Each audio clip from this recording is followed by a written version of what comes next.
Hey guys, welcome back to another episode of Aussie Farm in Philippines. Well, the hobby farmer's back out on the big red beast. As you can see, it's got a few puncture holes fixed up on it. But look, hard as a rock. Right, so what's happened with Big Red this time? Well, as you know, we mowed the back area in the real estate area up the back, we call that, the back paddock. Oh, excuse me. And it cut through that like fucking no problem high up on number 5. It went through beautiful. So we cut all that through. Then I come back in the gate and I come down here and I went to cut along the side area over here. So I cut down along there to the fence, stopped. You have to disengage your cutting mechanism, this one here, then put it in reverse, otherwise it cuts out. There's a cutout installed on it. So I did that, reversed back out, hit forward, and then when I engaged the drive again, nothing happened. So that means the belt had slipped. So that's good to give you a bit of a rest anyway, so got to be happy. So what's happened is, they have a cover on here. Now the first time it happened, I dropped the whole deck down, slid it out, because I wasn't sure what the fuck was going on. But once I found out, oh right, it was this side, it was like, okay. Now it happened again, and I think it's when if I pull it too fast out of gear, sorry, out of the tension off, when I pull it too fast, it gets a whip up and it slips off the belt. So I just undid this last time and slid it out. Now this time it's done the same thing, and I can tell because when I grab the wheel, the cutting disc underneath, see the blade, see it's free spinning with the bearings. So that means there's no belt attached. So it's quite easy fix, guys, quite an easy fix. Okay, so instead of dropping the plate, loosen off your screw here, take this one off, take this one off. Now if I just screw this around, there you go, look at that. See what I mean? Just jumped off, boys. Boys and girls, can't be sexist, can we, you motherfucker?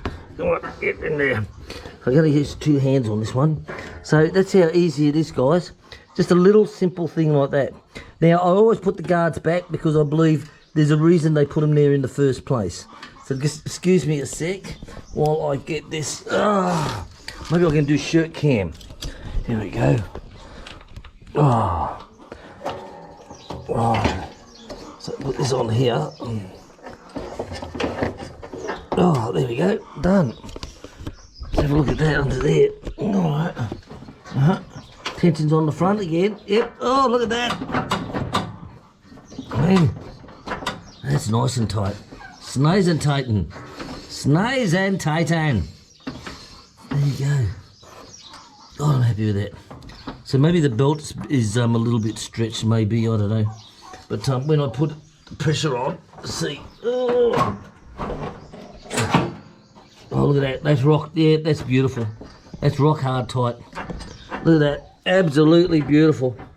Right, take the pressure off. Now I think I said when it's spinning around, I'll just throw this out again. Disengaging it too fast, and see how this comes off like this. So maybe the belt's just a bit stretched, maybe. The spring's not too tight on there, is it? Oh, all right, that pulls up onto here nicely. Yep. Yeah, she's all right. All right, all I have to do now is put it back together. Well, that's fucking hard, isn't it? I might use it again and just see what happens if this comes off again, because it's, to me, like I say, I think she's stretched. But when I engage, of course, lovely, it's nice and tight. Look at that, no problem at all. All right, so I'm going to use it. I've got a spare belt up there. I've got a spare one, but what's that? I've got a spare one up there, but I don't want to use it right until, you know, the last minute, because if you can get a few more mows out of it, then it's better. It's not like here we can just go down to the hardware store and get one. It's not that easy, guys. So you got to stretch everything right out to the last minute. All right, guys, we'll give this a test and let's see what happens.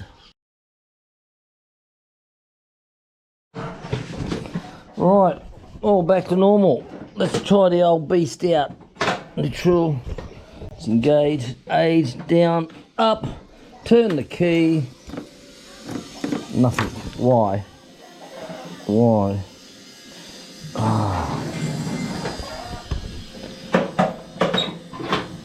All right, now try. That's it.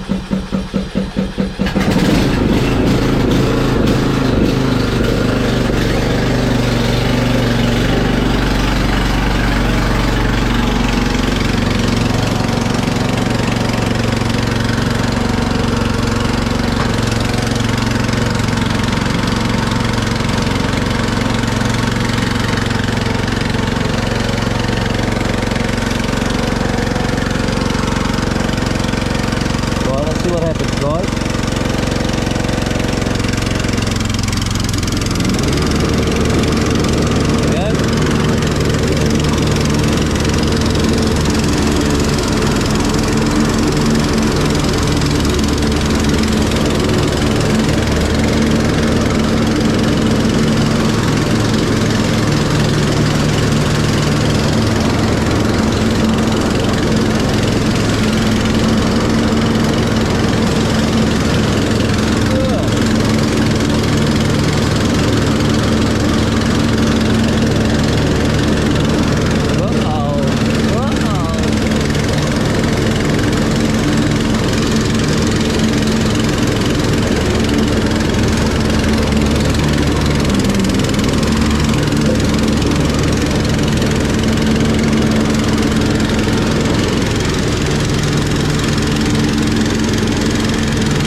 Looking down over here, I missed that sign over there.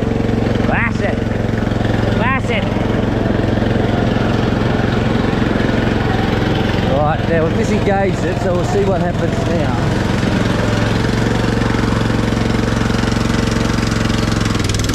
Oh yeah, fair away. Fair away.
Well guys, that seemed to work alright, no problems.